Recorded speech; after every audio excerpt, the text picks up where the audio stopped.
identify, I guess, as transmasculine. So I am transgender and my pronouns are he, him. I'm not like fully out as he, him to everyone. I mainly use they, them. For people who are trans and are generally jumping the whole spectrum, it's a lot easier to use they, them pronouns to ease into using he, him pronouns, because sometimes it can feel really jarring to go from using like he, him pronouns to she, her pronouns, or she, her pronouns to he, him pronouns. It's a very big jump and it's hard to get used to that. Whereas using the they, them pronouns is a lot easier to transition into he, him pronouns.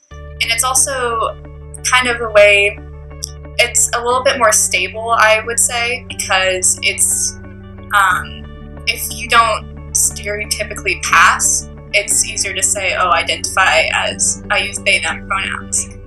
Passing is kind of just if you are able to go about in society and have other people naturally think that you are the gender that you identify with. So for me, I'm personally not passing yet because people still look at me and see female, whether, like, even though I identify as male.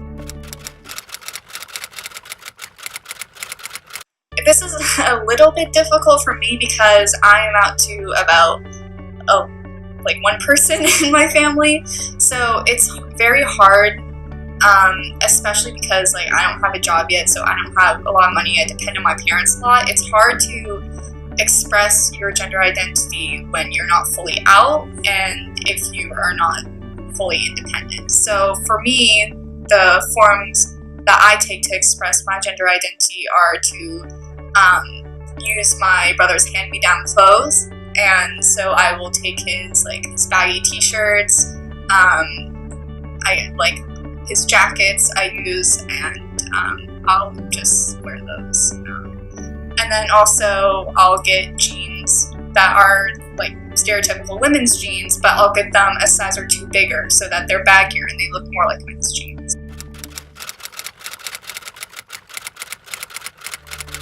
Gender dysphoria really depends.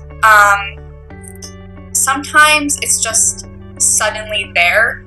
I think especially today also, sometimes I'll just be walking through the hall and I'll freeze. Like in my head, obviously I'm like still moving through the hall, but in my head I'll freeze and I'll be like, whoa, that's not how you're supposed to walk. That's not how cisgender guys walk. So I'll adjust how I'm walking, or I'll be answering a question in class and my brain will be like, hold on a second, your voice is way too high, like your voice should be lower. So I'll kind of like slow down and lower my pitch. So sometimes it's very abrupt, but other times it's just kind of creeps up on me and I'll have a feeling of discomfort and I'll feel just a constant kind of egging sensation in the back of my brain that's like, this isn't right. So it really depends on the day. And sometimes I don't feel dysphoria. Sometimes I'm totally okay. And I feel like, oh, like I kind of doubt myself because I feel like, oh, maybe I'm not trans. But then those other days come by where it's just like dysphoria all the time. And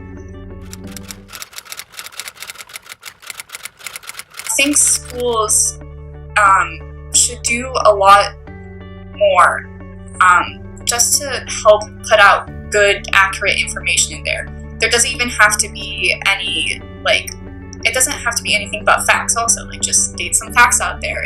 That would even help more than what's currently happening. And also maybe normalizing asking for people's names and pronouns. I mean, names, obviously you ask for people's names, but pronouns are not a thing you generally ask for. And if teachers do ask for it, which I have had a couple teachers, like on information sheets at the beginning of the year, ask what your pronouns are.